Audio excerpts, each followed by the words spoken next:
कहानी की शुरुआत होती है एक बहुत ही खतरनाक जेल में, जहां पर करप्ट गार्ड्स का गुंडा राज चलता था। इस जेल में कैदियों को फाइटिंग के बेहद खतरनाक मुकाबले लड़ने के लिए मजबूर किया जाता था। इसके पीछे जेल के बेरहम वार्डन का हाथ था, जो अमीरों के मनोरंजन के लिए कैदियों का मुकाबला करवाता था। इन गैर कानूनी मुकाबलों का एक ही रूल था कि जो खिलाड़ी अपने ओपोनेंट को जान से मार देगा वही मुकाबला जीतेगा। इसके बाद हम बर्क नाम के एक आदमी को देखते हैं, जो अपने बेटे को स्कूल से लेकर घर पहुंचा था। तब बर्क की पत्नी मैरी ने देखा कि बच्चे के चेहरे पर चोट के निशान थे। मैरी ने परेशान होकर बर्क से पूछा कि ये कैसे हुआ, पर बर्क ने आराम से कह दिया कि बच्चों की आपस में छोटी मोटी लड़ाई हो गई थी। मगर मैरी उससे नाराज हो गई क्योंकि बर्क ने अपने बेटे को पिटने कैसे दिया। खैर मूवी के चाहने वालों, हम आपके लिए लेकर आए हैं एक धमाका ऑफर।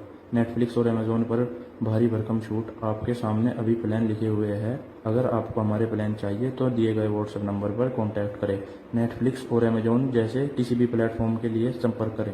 बाद में बर्क अपने दोस्त स्टीव से मिलने गया, जो FBI में काम करता था। असल में बर्क भी पहले स्टीव के साथ ही काम करता था, पर 2 साल पहले बर्क को स्पेशल फोर्सेस से निकाल दिया गया। खैर, अब स्टीव ने बर्क को एक जॉब ऑफर दिया, जिसमें उसे उसी जेल की जांच पड़ताल करनी होगी। स्टीव ने कहा कि उस जेल में करप्ट गार्ड्स भरे पड़े हैं और पिछले 1 महीने में 12 कैदियों की मौत हो चुकी है। जिसके बाद FBI ने जेल के वार्डन को चेतावनी भी दी, मगर वार्डन ने बड़ी चालाकी से सब कुछ छुपा दिया। FBI को शक था कि इन मौतों के पीछे वार्डन का ही हाथ है, क्योंकि वो सभी कैदियों को अपनी उंगलियों पर नचाने की ताकत रखता है। अब स्टीव ने बर्क से कहा कि उसे अंडर कवर होकर एक कैदी बनकर जेल में जाना होगा और इस पूरे मामले की सच्चाई को बाहर लाना होगा। अगर बर्क इस मिशन में कामयाब रहा तो उसे FBI में प्रमोशन मिल जाएगी, बोनस मिलेगा और इसी के साथ उसके बच्चे के कॉलेज की पढ़ाई के लिए स्कॉलरशिप भी। अब स्टीव ने जल्दी से बर्क को अपना फैसला करने को कहा। इसके बाद बर्क ने इसके बारे में काफी सोचा और अगले दिन स्टीव को फोन करके कहा कि वो इस मिशन पर जाने के लिए तैयार है। मिशन शुरू करने से पहले उसने अपने परिवार को अलविदा कहा और बहाना बनाया कि वो अगले कुछ हफ्तों तक काम के सिलसिले में बाहर रहेगा।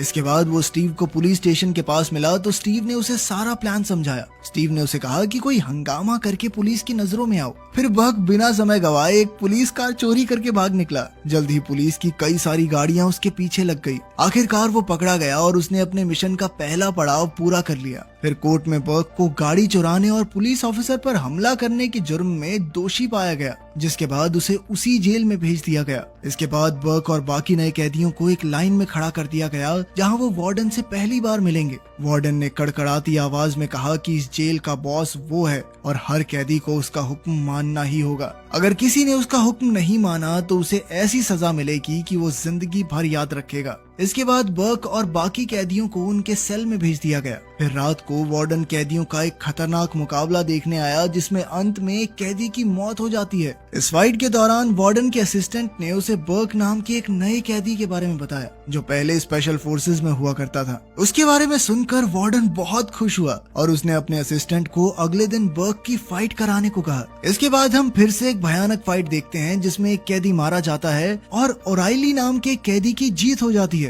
फिर अगले दिन बर्क और बाकी कैदियों को एक्सरसाइज यार्ड में ले जाया गया, जहां उसकी दोस्ती अपने सेलमेट ओराइली से हो गई। साथ ही उसकी मुलाकात टॉमी नाम के कैदी से भी हुई। फिर कुछ समय बाद बर्क ने देखा कि कुछ कैदी मिलकर एरी नाम के कैदी को बेवजह परेशान कर रहे थे। तब बर्क उसकी मदद के लिए बीच में आया और बुरे कैदियों को पीट कर भगा दिया। उसकी ताकत देखकर बाकी सब भी भौचक्के रह गए। फिर दोपहर को अचानक वार्डन के असिस्टेंट ने बर्क को रोक लिया और वही 2 कैदी उसके सामने आए जिन्होंने एरी को परेशान किया था। ये साफ था कि वार्डन के असिस्टेंट ने जानबूझकर उन्हें आमने सामने किया, क्योंकि वो बर्क की ताकत का नमूना देखना चाहता था। लेकिन इस बार बर्क ने बड़ी आसानी से उन 2 कैदियों की हड्डी पसली एक कर दी। इसके बाद बर्क को वार्डन के ऑफिस में ले जाया गया, जहां वार्डन ने उससे कहा कि वो बर्क को अपना सबसे बेहतरीन फाइटर बनाना चाहता है। उसने कहा कि इसके लिए बर्क को वार्डन का हर हुक्म मानना होगा, वरना उसके साथ भी अच्छा नहीं होगा। फिर अगले दिन बर्क की पत्नी मैरी उससे मिलने के लिए जेल में आई। उसने बर्क से पूछा कि आखिर वो जेल में कैसे आया, लेकिन बर्क अभी उसे सच नहीं बता सकता था। इसीलिए बर्क ने कहा कि उसे चिंता करने की जरूरत नहीं है। साथ ही उसने मैरी से कहा कि आज के बाद मुझसे मिलने आने की जरूरत नहीं है, वहीं दूसरी ओर वार्डन अपने बिजनेस पार्टनर से खुफिया बातचीत कर रहा था।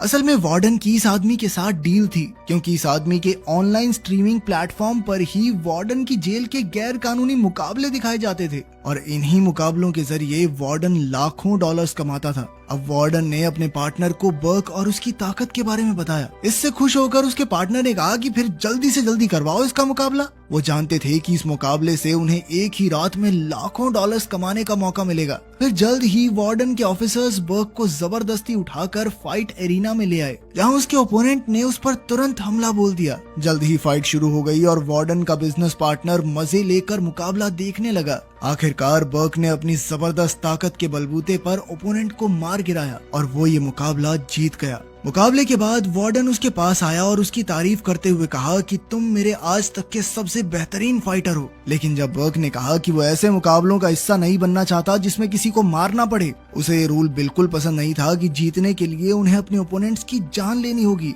लेकिन वार्डन ने गुस्से में कहा कि इस जेल में सिर्फ मेरी मर्जी चलती है, समझा। खैर अगले दिन बर्क ने जो भी जानकारी इकट्ठा की थी उसने सब कुछ एक कागज पर लिखा और चुपके से एक पुरानी किताब में छुपा दिया। फिर एक बूढ़ा आदमी कैदियों के लिए बाहर की लाइब्रेरी से किताबें लाया तो बर्क ने उसे पुरानी किताब बाहर ले जाने को दे दी। अब वो बूढ़ा आदमी अनजाने में कागज वाली किताब बाहर लाइब्रेरी में ले आया और जल्द ही स्टीव के आदमियों ने वो किताब अपने कब्जे में ले ली। आखिरकार स्टीव ने बर्क का लिखा हुआ वो खुफिया कागज पढ़ा, जिससे जेल की सच्चाई उसके सामने आ गई। वहीं दूसरी ओर जेल में बर्क अपने नए दोस्तों ओराइली और टॉमी के साथ बातचीत कर रहा था। तभी ओराइली ने देखा कि बर्क के चेहरे पर गहरी चोट का निशान था, तो वो समझ गया कि बर्क भी जेल की फाइट्स में हिस्सा लेने लग गया है। यार बाद में जब सभी लोग खाना खा रहे थे तो एक बड़ा सा कैदी वहाँ आया और पूछने लगा कि ओराइली कौन है। इस कैदी का असली नाम मिल्टन था, पर सभी उसे प्रेसिडेंट के नाम से जानते थे क्योंकि वो बेहद ताकतवर और खूंखार था। हर कोई उससे डरता था, पर तभी अचानक एरी गलती से मिल्टन के खाने से टकरा गया, जिससे मिल्टन गुस्से से आग बबूला हो गया। तभी बर्क ने बीच में आकर मिल्टन से कहा कि वो एरी को माफ कर दे, पर मिल्टन शांत होने की बजाय और भड़क गया क्योंकि आज तक किसी ने उसके सामने आवाज उठाने की हिम्मत नहीं की थी। खैर इससे पहले कि बात ज्यादा बिगड़ती, टॉमी ने बर्क की तरफ से माफी मांगते हुए कहा कि ये जेल में नया आया है, इसको पता नहीं है सर आप कौन हो, इसको छोड़ दो, इसको माफ कर दो ना। फिर रात को वार्डन ने एक बार फिर से बर्क को मुकाबला लड़ने को कहा, पर बर्क इसके लिए राजी नहीं था क्योंकि ये मुकाबले बेहद खतरनाक थे। लेकिन तभी वार्डन ने बर्क को उसकी पत्नी मैरी और उसके बेटे की तस्वीर दिखाकर उसे ब्लैकमेल किया। उसने कहा कि अगर बर्क ने उसका हुक्म नहीं माना तो ये उसके परिवार के लिए अच्छा नहीं होगा। आज बर्क का ओपोनेंट एशिया का एक खूंखार फाइटर था। हालांकि ये मुकाबला बेहद मुश्किल था, पर अंत में जीत बर्क की ही हुई। इसके बाद जब वो अपने सेल में वापस लौट रहा था तो वार्डन ने फिर से उसके परिवार की तस्वीर दिखाकर कहा कि अगर अगली बार उसने उसका हुक्म मानने से मना किया तो उसका परिवार जिंदा नहीं मिलेगा उसे। ये सुनकर बर्क को बहुत गुस्सा आया क्योंकि उसे ब्लैकमेल करके उससे जबरदस्ती फाइट्स करवाई जा रही थी, पर अफसोस अभी वो कुछ कर नहीं सकता था। वहीं दूसरी ओर मैरी ने स्टीव से बात करके पूछा कि आखिर बर्क को जेल में क्यों डाला गया है। वो बर्क को लेकर बहुत ज्यादा परेशान थी, इसलिए स्टीव ने उससे वादा किया कि वो बर्क को जल्द से जल्द रिहा करवा लेगा। इसके बाद हम देखते हैं कि बर्क बाकी कैदियों के साथ कसरत कर रहा था कि अचानक एरी जमीन पर गिर गया। असल में मिल्टन ने उसके पेट में चाकू घोंप दिया था क्योंकि वो अब भी उस खाने वाली बात से गुस्सा था। तब बर्क ने गुस्से में आकर मिल्टन को एरिना में मुकाबले के लिए ललकारा। फिर रात को वार्डन ने इनाम के तौर पर बर्क के पास एक सुंदर सी लड़की को भेजा क्योंकि उसकी वजह से वार्डन का बहुत मुनाफा हुआ था। लेकिन बर्क अपनी पत्नी के लिए वफादार था, इसलिए उसने उस लड़की को साफ इनकार कर दिया। फिर अगले दिन बर्क ने फिर से खुफिया जानकारी एक कागज पर लिखी और उसे एक किताब में छुपाकर उसी बूढ़े आदमी को लाइब्रेरी में ले जाने को दे दी, मगर ये सब टॉमी ने छुपकर देख लिया। फिर रात को 2 गार्ड्स आए और ओराइली को मुकाबले के लिए उठाकर ले गए। वहाँ उसकी फाइट मिल्टन से होने वाली थी जो बेहद खूंखार था। जल्द ही मिल्टन ओराइली पर भारी पड़ने लगा और आखिरकार मिल्टन ने उसे बड़ी बेरहमी से मार डाला। अगली सुबह जब बर्क उठा तो उसने देखा कि ओराइली कहीं दिखाई नहीं दे रहा था। जब बर्क ने दूसरे कैदी से पूछा तो पता चला कि रात की फाइट में ओराइली की मौत हो गई। ये सुनकर बर्क को बहुत गहरा सदमा लगा। फिर बाद में 2 गार्ड्स बर्क को पकड़कर उसके सेल में ले गए जहां वार्डन उसका इंतजार कर रहा था। असल में किताब में छुपा हुआ खुफिया कागज उसके हाथ लग गया था। उसने बर्क से पूछा कि वो किसके लिए काम कर रहा है, लेकिन बर्क ने अपना मुंह नहीं खोला। इसके बाद गार्ड्स उसे एक सुनसान कमरे में पूछताछ के लिए ले गए। वहाँ गार्ड्स ने उस बूढ़े आदमी को गोली मार दी जो अनजाने में इस कागज को जेल से बाहर ले जाने वाला था। इसके बाद हम देखते हैं कि वार्डन और उसके असिस्टेंट बर्क पर बड़ी बेरहमी से अत्याचार कर रहे थे। बर्क ने दर्द से करहाते हुए वार्डन से पूछा कि उसे खुफिया कागज के बारे में कैसे पता चला। तभी टोनी ने सामने आकर कहा कि उसने ही वार्डन को सब कुछ बताया है। उसे उम्मीद थी कि वार्डन ये सुनकर उसे जेल से रिहा कर देगा, लेकिन वार्डन ने तो उस पर ही गोली चला दी। वहीं दूसरी ओर स्टीव का बर्क से कोई संपर्क नहीं हो पा रहा था,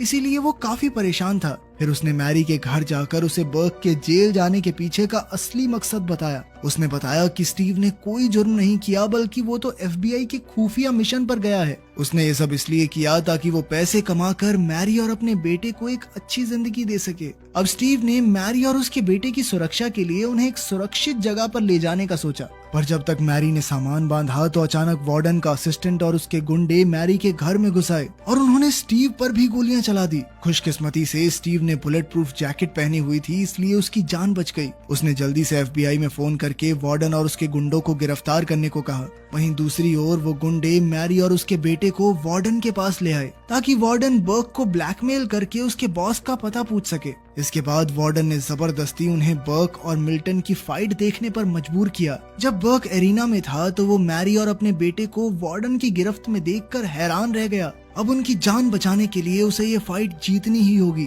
फिर जल्द ही उन दोनों के बीच एक भयंकर लड़ाई शुरू हो गई। तभी वार्डन ने उनकी ओर 2 बेसबॉल बैट्स फेंक दिए और बर्क ने अपनी स्पेशल फोर्सेस की ट्रेनिंग की मदद से मिल्टन को हरा दिया। पर उसने मिल्टन की जान नहीं ली, क्योंकि वो नहीं चाहता था कि मैरी और उसका बेटा उसे किसी को मारते हुए देखें। लेकिन इससे वार्डन बहुत गुस्से में आ गया और उसने अंदर घुसकर बर्क पर हमला कर दिया। उसने कहा कि अगर बर्क ने मिल्टन को नहीं मारा तो वो उसके पूरे परिवार को खत्म कर देगा। लेकिन तब तक स्टीव और FBI ने जेल को बाहर से घेर लिया। जल्द ही FBI एजेंट्स जेल में घुस आए और उन्होंने करप्ट गार्ड्स को गिरफ्तार कर लिया। इधर एरिना में वार्डन बर्क की जान लेने ही वाला था कि अचानक स्टीव ने वहां आकर वार्डन के असिस्टेंट को गोली मार दी। फिर मौके का फायदा उठाकर बर्क ने वार्डन पर हमला कर दिया और कहा कि तू मेरे बॉस के बारे में जानना चाहता था ना, ये है मेरा बॉस, पाड़ ले इसका क्या पाड़ेगा। जल्द ही स्टीव और उसकी टीम ने वार्डन को गिरफ्तार कर लिया। आखिरकार बर्क की मेहनत और बहादुरी रंग लाई और उसे बोनस के साथ FBI में नौकरी मिल गई।